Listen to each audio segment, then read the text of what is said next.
하나님의 말씀은 사도행전 9장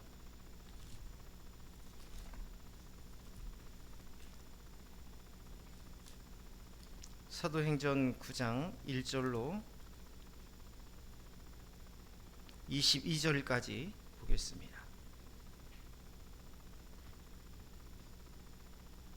사도행전 9장 1절로 22절, 우리 한 절씩 교독해 올리겠습니다. 사울이 주의 제자들에게 대하여 여전히 위협과 설기가 등등하여 대제사장에게 가서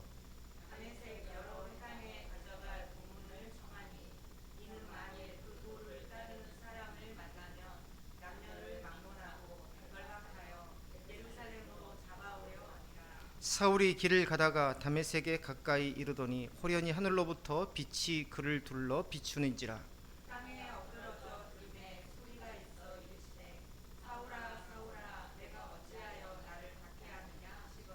대답하되 주여 누구시니까? 이르시되 나는 내가 박해하는 예수라.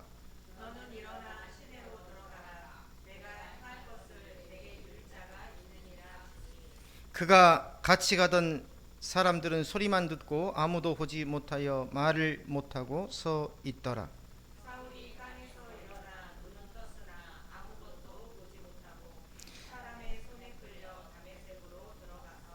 사흘 동안 보지 못하고 먹지도 마시지도 아니하니라.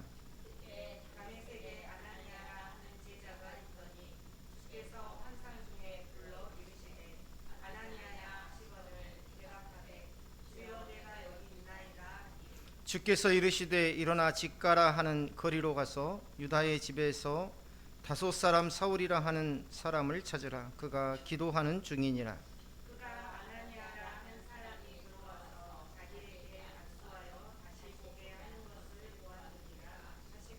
아나니아가 대답하되 주여 이 사람에 대하여 내가 여러 사람에게 듣사온즉 그가 예루살렘에서 주의 성도에게 적지 않은 해를 끼쳤나이다 하더니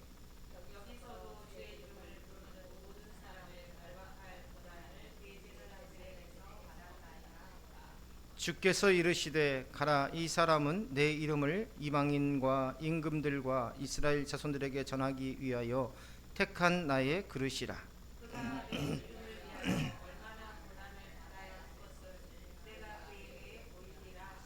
아나니아가 떠나 그 집에서 들어가서 그에게 안수하여 이르되 형제 사울아, 주 곧 내가 오는 길에서 나타나셨던 예수께서 나를 보내어 너로 다시 보게 하시고 성령으로 충만하게 하신다 하니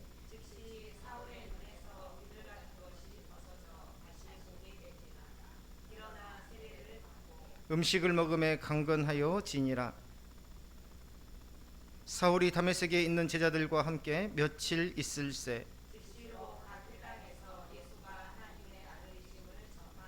듣는 사람이 다 놀라 말하되 이 사람이 예루살렘에서 이 이름을 부르는 사람을 멸하려던 자가 아니냐.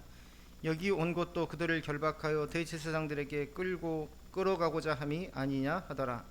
사울은 힘을 더 얻어 예수 그리스도를 증언하여 다메섹에 사는 유대인들을 당혹하게 하니라. 아멘. 자, 어제 전화 한 통을 받았습니다. 단양에 계시는 권사님이신데 60이 훨씬 넘은 나이에 대학을 입학해서 사회복지학을 전공하고 졸업하고 작년에 실습 과정까지 마치신 분이십니다. 지역교회에서 운영하는 복지센터장을 재가복지센터장을 맡아달라 하는 요청을 받고 기도하고 결정했는데 막상 닥쳐오니 마음이 힘들고 걱정이 많다며 전화를 하셨습니다. 갈렙처럼 마지막까지 하나님 앞에 쓰임받고 싶다는 말씀을 하셨습니다. 제가 20년 전 남양주에서 학생부 사역할 때 학생부 부장 선생님이셨습니다. 그래서 마지막으로 점검할 것이 무엇인지를 말씀드리고 기도해 드렸습니다. 권사님과 통화하고 난 후에 든 생각이 있었습니다.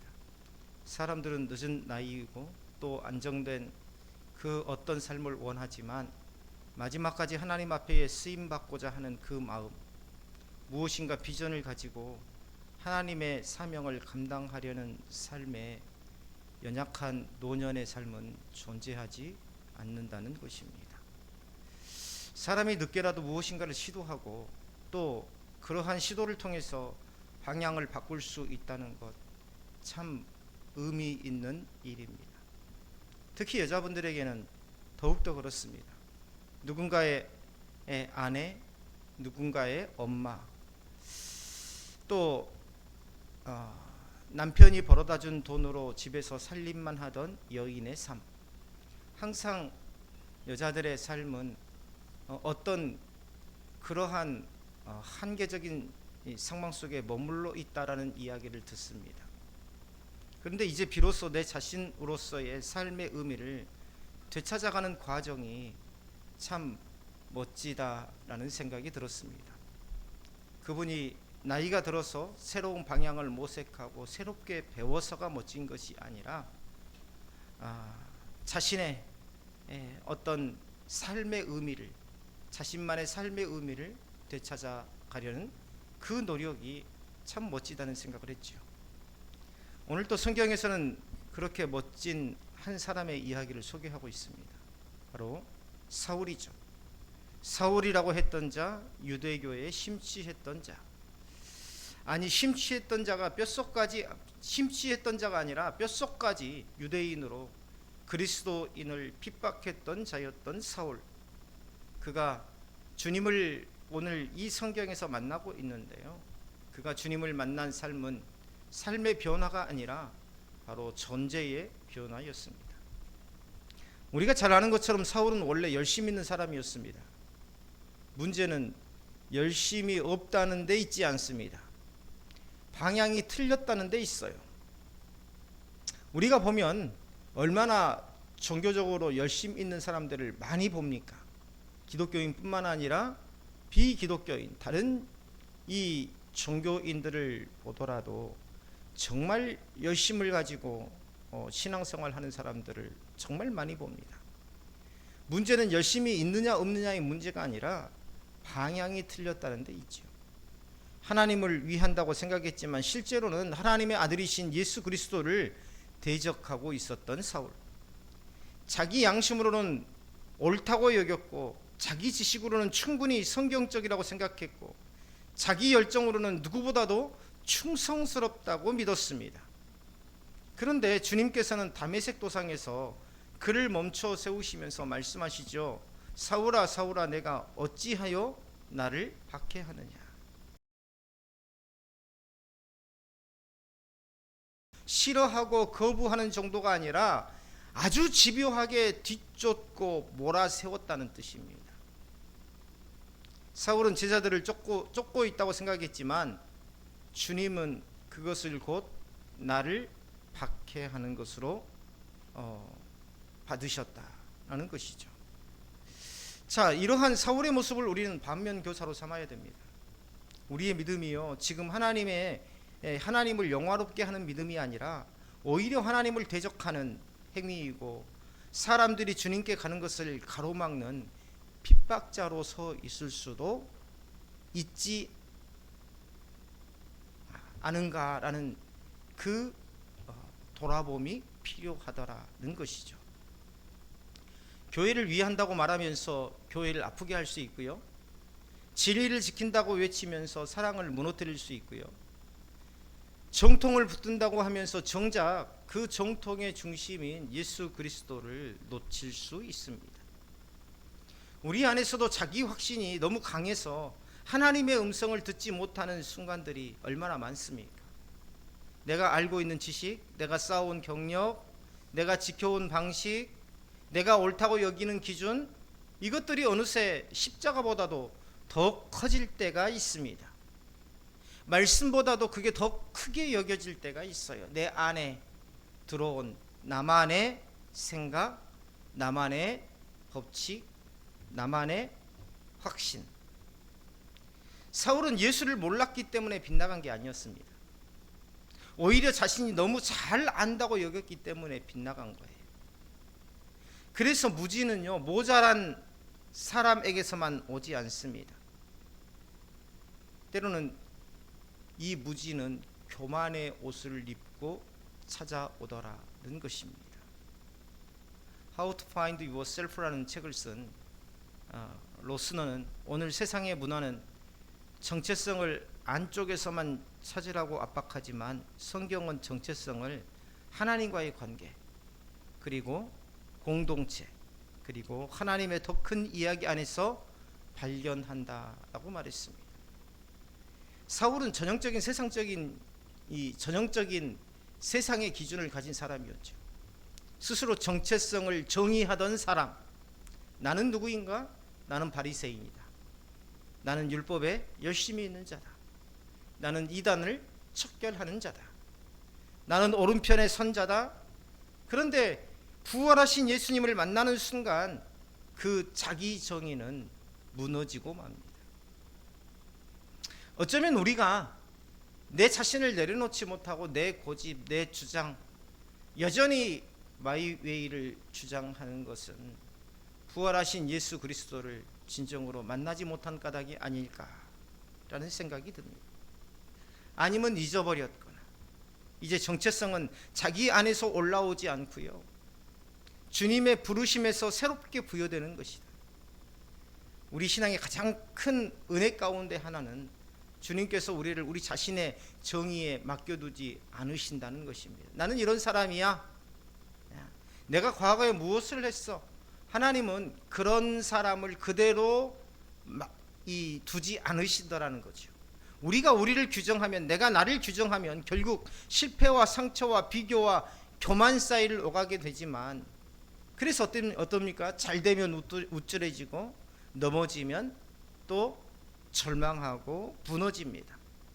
그러나 주님께서 우리를 규정하시면 이야기가 달라지죠. 실패보다 은혜가 더 커지고, 과거보다 부르심이 더 커지고, 현재보다 약속이 더 커집니다. 이 시선이 바뀌어요. 과거에 내가 실패했을지라도, 지금 내가 실패했을지라도 여전히 붙들고 계신 하나님을 바라보게 되고, 또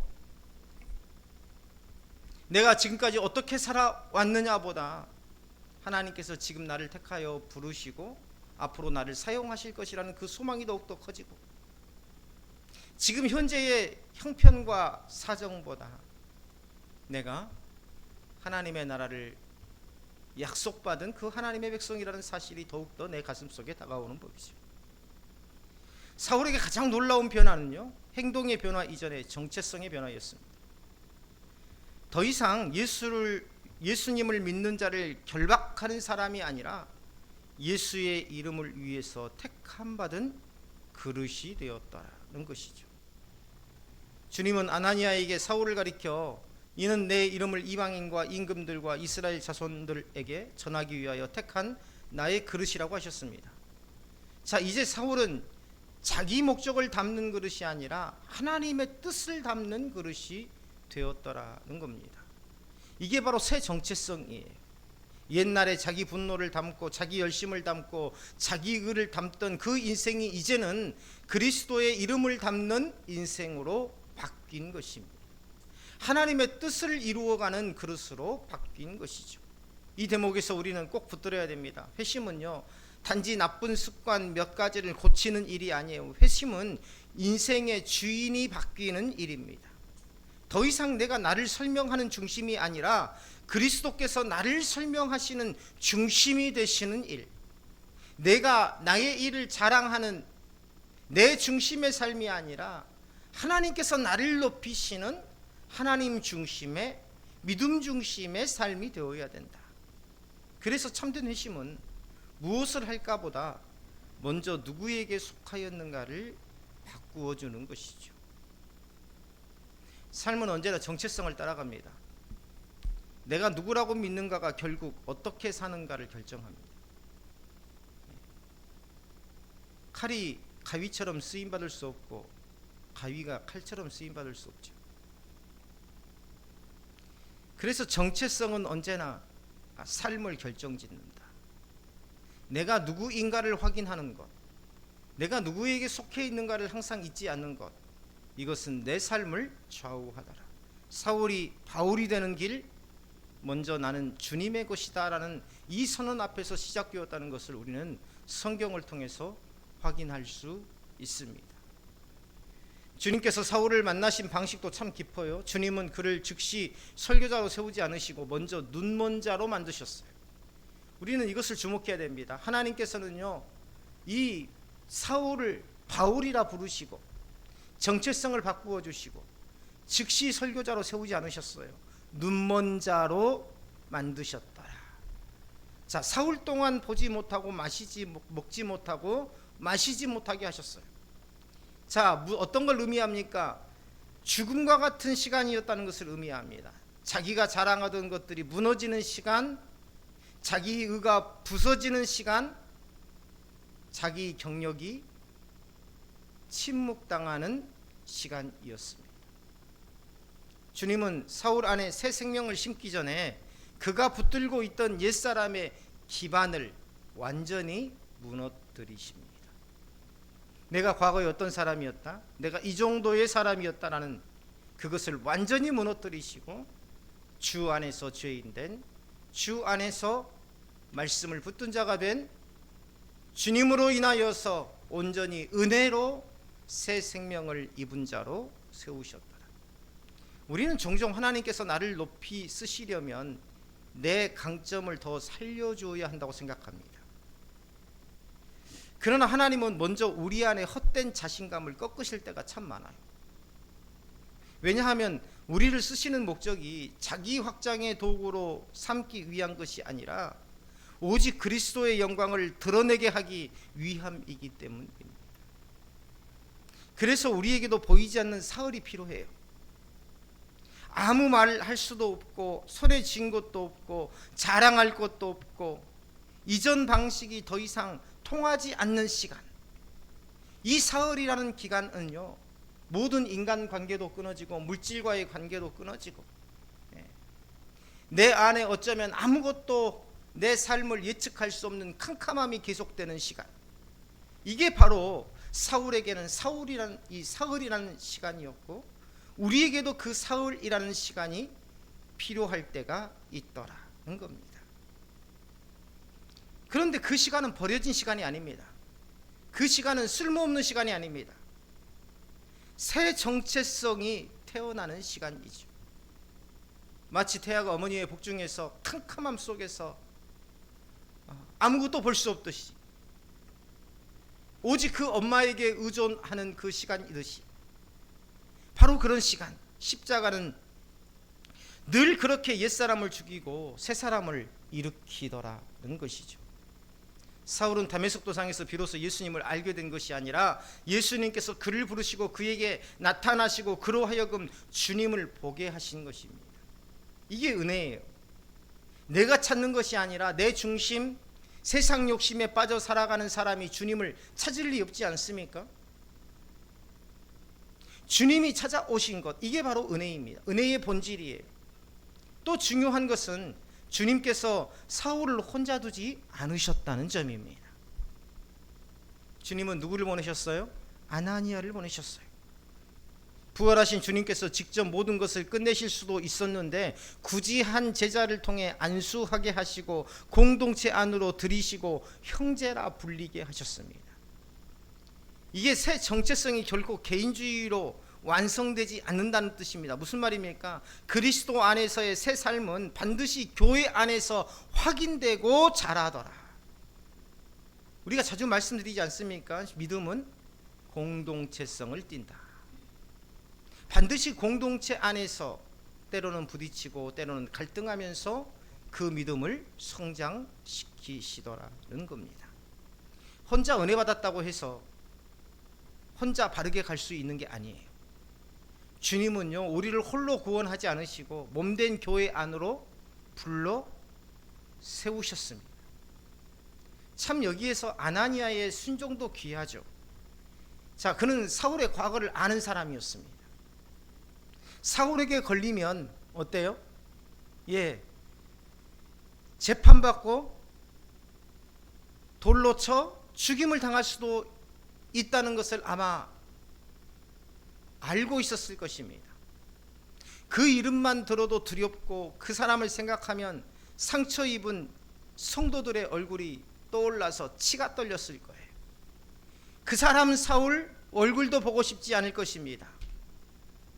그런데 주님의 명령은 그 사람에게 가라는 겁니다. 우리가 공동체 안에서도 그런 일들을 우리가 종종 경험하죠. 정말 내가 상대하고 싶지도 않은 사람, 내가 보고 싶지도 않은 사람. 그런데 항상 주님의 명령은 그에게 가라는 겁니다. 아나니아는 결국 순종해서 사울을 향해서 형제 사울아, 형제 사울아. 이 한마디가 얼마나 큰 복음의 의미를 담고 있는지 모릅니다. 아나니아는요, 이미 사울이 나에게 어떻게 대하는가 경험하고 난 뒤에 형제 사울아라고 부르는 게 아니에요. 그를 보자 형제 사울아라고 부르고 있습니다. 주님이 택하신 자, 주님께서 가서 만나라고 하는 자, 그를 형제로 받아들인 것입니다. 우리하고는 반대죠. 우리는 어때요? 우리는 내 마음속에 그를 형제로 받아들이려면 나에게 그에 대한 좋은 기억들이 축적되어야 합니다. 그러나 그가 어떤 모습이든 주님께서 그를 지명하여 부르시고 또 그를 구원하셨으니 아나니아는 그를 형제 사울아라고 부릅니다. 이게 바로 복음적인 삶의 모습입니다. 내 의지, 내 감정이 아니라 주님께서 부르신 택하신 백성임을 인정하고 그 안에서 형제로 받아들이는 것. 원수가 형제가 된 거죠. 두려움의 이름이 사랑의 이름으로 불렸습니다. 과거의 기록보다 현재의 은혜가 더 크게 선포되었습니다. 우리도 이 대목에서 회개해야 됩니다. 우리는 누군가를 볼 때 자꾸 과거를 먼저 봅니다. 저 사람은 원래 그런 사람이라고 말합니다. 저 사람은 안 변한다라고 단정합니다. 저 사람은 쓰임받기 어렵다라고 판단합니다. 그런데요, 주님은 때로 우리가 가장 불가능하다고 여기는 사람을 가장 분명하게 붙드시더라. 주님의 은혜는 우리의 예상보다 넓고 주님의 선택은 우리의 계산보다 훨씬 더 정교하고 깊습니다. 주님을 믿는 믿음이 귀한 이유가 바로 여기에 있습니다. 구원은 결국 사람의 가능성이 아니라 하나님의 주권에 달려있다는 거예요. 사울의 회심은 인간 의지의 미세한 개선이 아니라 죽은 자를 살리시는 하나님의 일방적인 은혜의 역사이더라는 겁니다. 보세요. 사울을 구원하신 것이 주님께서 일방적이고 주권적으로 사울을 구원하셨습니다. 만나주셨습니다. 그가 어느 날 감정적인 변화가 일어나서 예수를 믿던 사람을 핍박했던 그 삶에서 돌아서서 오히려 예수 그리스도를 증언하는 사람이 되었을 때에 주님께서 그를 만나주신 게 아니라 예수 그리스도를 믿는 사람을 핍박하고 잡아 가두는 그 일을 할 때에 예수님께서 그를 만나셨더라. 그래서 우리는요, 사람을 함부로 포기해서는 안 됩니다. 포기할 수 없는 거죠. 동시에 우리 자신도 포기해서는 안 됩니다. 우리는 얼마나 자책합니까? 나는 안 돼. 나는 가능성이 없는 것 같아. 그러나 하나님께서 붙드시면 사람은 완전히 달라질 수 있습니다. 회심 직후 사울이 곧바로 회당에 가서 예수가 하나님의 아들이심을 전했다는 사실도 우리는 놓칠 수가 없지요. 새 정체성, 내가 예수 믿는 자가 되었다, 구원받은 자가 되었다, 이 새 정체성 아닙니까? 이것은 새 고백을 낳습니다. 나는 예수로 인하여서 사는 자다, 예수님 때문에 사는 자다. 새 고백을 낳죠. 그리고 이 새 고백은 새 삶으로 이어집니다. 진짜 변화는요, 반드시 입술과 걸음에서 나타난다는 겁니다.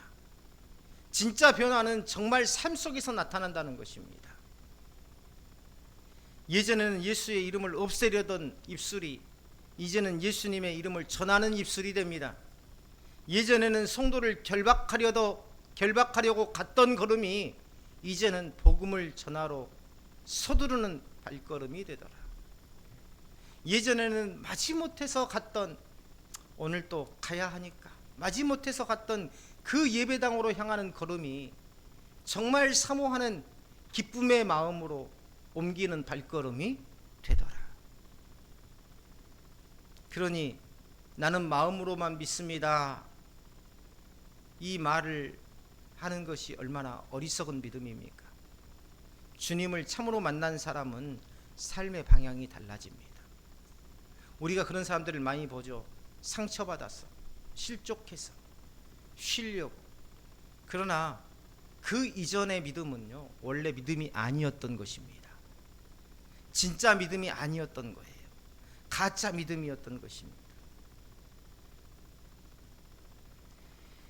진짜로 믿으면 사람을 대하는 태도가 달라지고, 돈을 보는 시선이 달라지고, 상처를 다루는 방식이 달라지고, 시간을 사용하는 기준이 달라지는 거예요.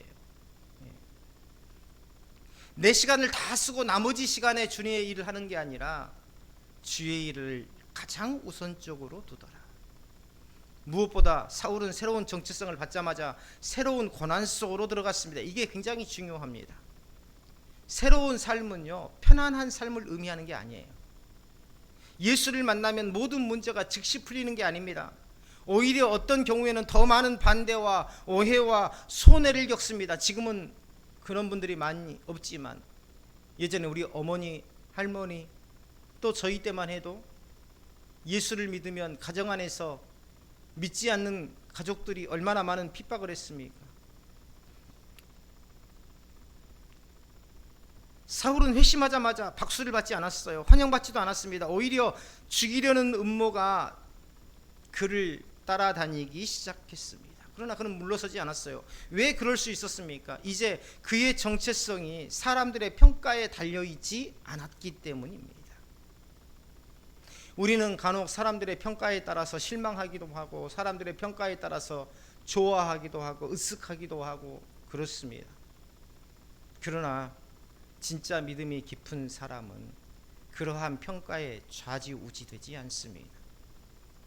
오직 주님을 바라보는 자, 사람의 평가에 따라서 움직이는 게 아니라 하나님 앞에 내 삶을 드리며 하나님께서 맡기신 일을 감당하는 것, 그것이 어떤 사람이 주는 그 격려보다 더 크고 기쁘기 때문입니다. 예전에는 유대교 안에서 인정받는 것이 자신을 지탱했습니다. 나는 바리새인이요, 나는 바리새인 중에 바리새인이요. 근데 이제는 예수 그리스도께 붙들린 것이 자신을 지탱하고 있습니다. 이것이 우리에게도 필요합니다. 칭찬받을 때만 충성하고, 형편이 좋을 때만 순종하고, 알아줄 때만 헌신한다면 아직 정체성이 사람의 시선에 묶여 있는 것이죠. 그러나 우리가 정말로 그리스도 안에서 누구인지를 알게 되면 상황이 흔들려도 중심이 무너지지 않습니다. 자리가 바뀌어도, 형편이 좁아져도, 사람이 등을 돌려도 주님 안에서 받은 이름은 빼앗기지 않기 때문입니다. 그래서 오늘 이 본문은 우리에게 조용하게 묻습니다. 우리는 지금 무엇으로 우리를 설명하고 있는가? 나는 내 자신이 내 직분으로 나를 설명하고 있습니까? 나는 경력으로 나를 설명하고 있습니까? 나를 배움으로 설명하고 있습니까? 재산입니까? 상처입니까? 혹은 실패입니까? 혹은 남들이 붙여놓은 평가입니까? 사울도 한때는 그런 것들로 자기를 설명했습니다. 내가 그런 자였다. 그러나 다메섹 도상에서 그는 알게 되죠. 인간이 자신을 설명하는 말은 오래가지 못한다는 것. 주님께서 우리를 부르시는 말만이 영원하다는 것을 말입니다. 새로운 정체성은 새 이름을 목에 거는 일이 아닙니다. 십자가 앞에서 죽고 그리스도 안에서 다시 사는 일입니다. 그래서 날마다 우리는 내 정체성을 확인해야 돼요. 나는 죽고 오직 그리스도만 내 안에서 살고 계시는지. 새로운 삶은 결심 몇 가지를 추가하는 일이 아니에요. 나를 위해서 살던 중심이 무너지고 주님을 위해 사는 중심이 새로워지는 것입니다. 그래서 우리는 사울의 이야기를 멀리서 감탄만 할 수는 없는 겁니다. 아, 그랬구나. 사울이 그렇게 변화되었구나. 우리는 우리의 이야기로 받아야 됩니다. 우리 안에도 아직 죽지 않는 사울이 있어요. 아직도 자기 의를 붙드는 사울, 아직도 자기 기준으로 사람을 평가하는 사울, 아직도 주님의 뜻보다 자기 열심을 앞세우는 사울. 그러나 주님은 오늘 또 찾아오셔서 우리에게 묻고 계십니다. 내가 어찌하여 나를 박해하느냐.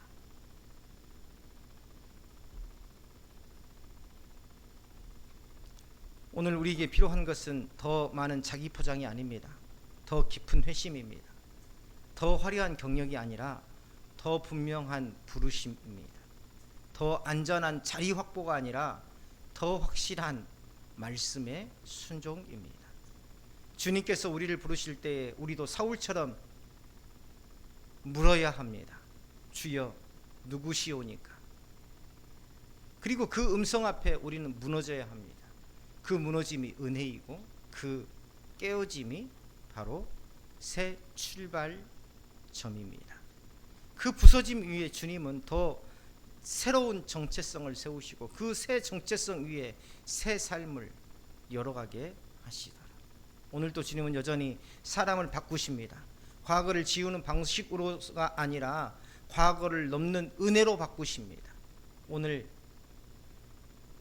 우리 교회 공동체 안에서 얼마나 신앙생활 하셨습니까?